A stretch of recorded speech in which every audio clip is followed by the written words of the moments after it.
So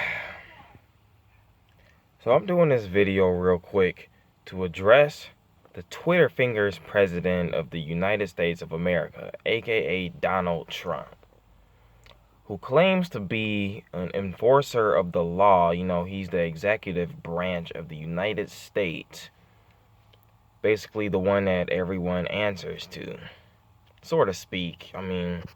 Anyone who knows your real stuff about politics know that the president is really a figurehead, and that the Rothschilds and the bankers and the Federal Reserve is really what runs America.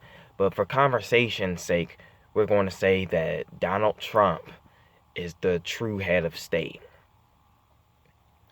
And with him being the head of state, he should be aware of all the laws and the amendments and all of those numerous things that we should be aware of if you're to be in any form of law enforcement or any form of government. Now, Donald Trump, the other day, during the NFL season, some of the NFL players decided to stage a protest in the same manner that Colin Kaepernick did last year. They stood on one knee during the national anthem. And yeah, that pissed Donald Trump off, made him really upset and angry, and he went on a tirade in one of his speeches saying that he feels as though the NFL leaders, the what do they call them? The NFL executives who own each team, that whenever they see one of their team members going out there to stage a protest, that they should yell, "Get that SOB off of the field right now." And then, of course, the crowd started clapping and whatnot. But my thing with Donald Trump is, you being the executive branch of America, the president of the United States, someone who's supposed to be a political figure here in the US of A, you don't think that's a form of First Amendment right infringement? You're supposed to be someone that backs the law, someone who's for this system of government, but you don't feel that people should have the freedom of speech. Those football players, I personally congratulate them in what they're doing, because they're bringing attention to a number of injustices going on here in America. But, I'm starting to believe that the First Amendment right only works if you're white. If you're black, nah, nigger, you can't open your mouth to explain to us that you're sick of the things that we're doing to you.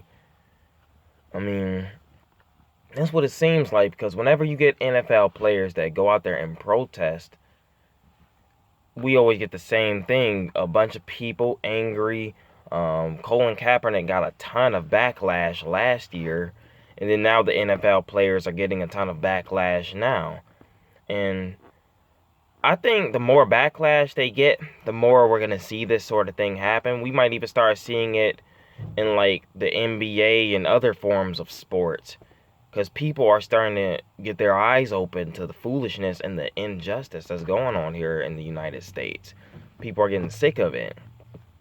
And so we're going to continue to see this sort of trend pop up all over the place, in schools and the workplace and sports and everywhere else.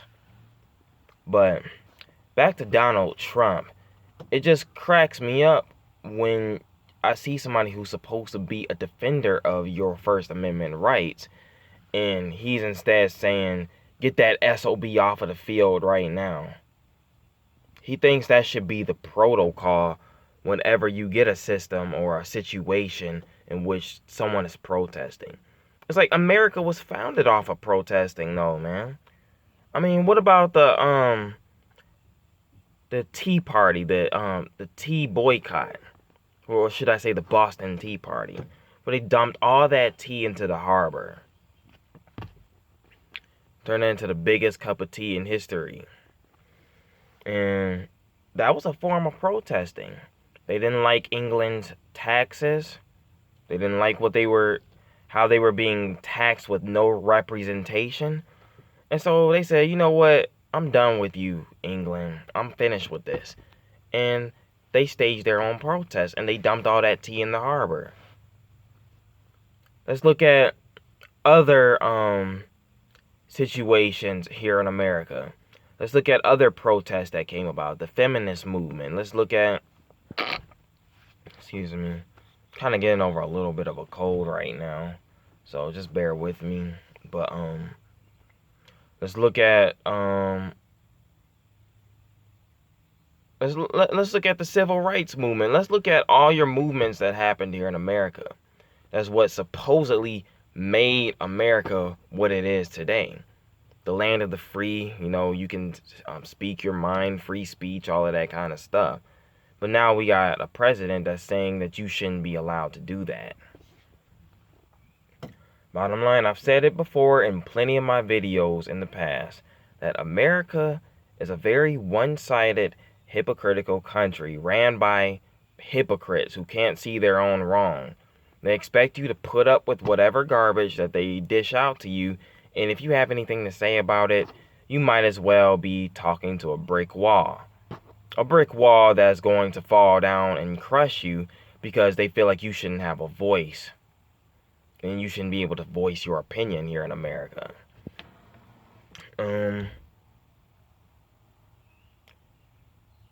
Yeah, that's all I wanted to talk about, basically.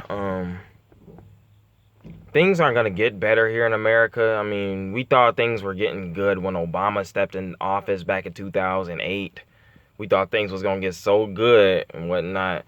And then time passes, the next president comes in, just so happens to be one of the biggest bigots in America. Everybody knows that Donald Trump has a very bigoted history. Everything he says comes across very bigoted and racist.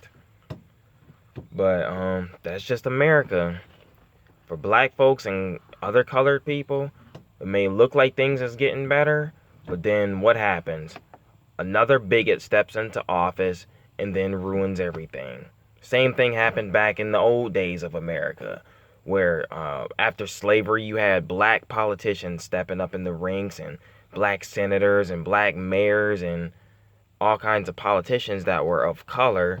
And then some white lawmakers stepped up in the mix, and then they sabotaged all that, and then next thing you know, we were plunged back into the lynch era, the Jim Crow era, in which whites were keeping blacks from owning anything of value. I mean, that's just the way it is here in America. Whenever we think we're getting ahead, this always happens. But anyway, I'm going on a little bit of a tangent right now. I'm gonna go ahead and end this video. Yeah, subscribe to my channel for more commentary, and you can like or dislike the video. And I intend to continue to do these kind of videos, as well as little short films and documentaries, and as well as uploading some of my music to my channel. So you all can subscribe, and with that, I will say peace.